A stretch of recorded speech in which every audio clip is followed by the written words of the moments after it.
Michel Langlois. Bonjour. J'étais commerçant dans cette même rue, cette sympathique rue de la rue Le Pic. On remontait la rue Le Pic et moi je dis tout bêtement, tiens, ça fait chaud, il faudrait qu'on fasse des tire-fesses. Et on est parti là-dessus et on a bien rigolé et on a fait des tire-fesses. J'ai une association qui est culturelle, festive, populaire et solidaire qui s'appelle Montmartre à la Une et où on fait beaucoup de choses et notamment souvent la fête. Là, on a fait encore le week-end dernier la fête de la coquille Saint-Jacques d'Erquy et de la Saint-Vincent. Donc on a fait des jumelages de Groland avec le bas Montmartre parce qu'à ce moment-là il y avait un Premier ministre qui nous parlait de la France du bas. Vachalcade. Vachalcade. C'est une vieille, un vieux plus exactement, un vieux défilé qui existait dans les années 1880-90. Et c'était un défilé concurrent au Mardi Gras. Parce que le Mardi Gras, c'était les bourgeois qui pouvaient manger de la viande, et la Vachalcade était la vache enragée. C'est nos anciens qui avaient eu la bonne idée, dans des baignoires, de mettre des filles dénudées, très dénudées même, avec un petit peu d'eau, puis c'était 4 garçons qui les poussaient sur roulette ou qui les portaient, puis il y avait une course comme ça.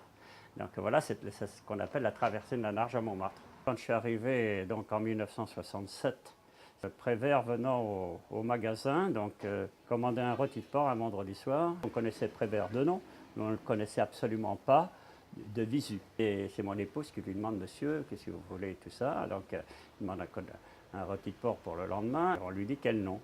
Et il dit Jacques Prévert. Et moi, je me rappelle, j'avais l'impression que les gens me rentraient dans le tronc de voir ce bonhomme-là. J'étais vachement impressionné. Ça m'a été ma grosse impression du début de la rue Le Pic. J'habitais Cité-Véron. Et après, on a sympathisé. C'était un ours. On pouvait passer des fois 15 jours à côté de moi sans me dire bonjour. Quand ça le prenait, il arrivait, il disait à ma femme, le vieux, il est là. Il rentrait et on buvait un coup de Sancerre sur le fourneau. Je suis un petit peu désolé, c'est de voir ce quartier changer, d'être envahi par les bobos. Et les bobos n'ont rien à faire ici parce que de toute manière, c'est des gens qui font perdre beaucoup de commerce alimentaire.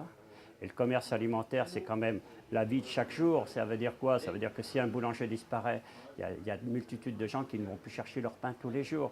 C'était, et si vous voulez, ils changent la donne de ce quartier.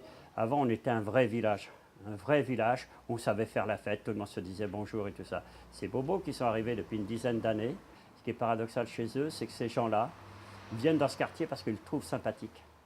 Et à ce moment-là, ils s'aperçoivent d'un seul coup qu'ils sont en dessous d'une boutique, au-dessus plus exactement, que ce soit un charcutier, que ce soit un poissonnier, que ce soit des choses alimentaires comme ça, où on commence de bonne heure. Ces gens-là qui nous ont fait disparaître beaucoup de commerces alimentaires. J'ai toujours pensé que l'alimentaire dans une rue, quelle qu'elle soit, c'est la locomotive.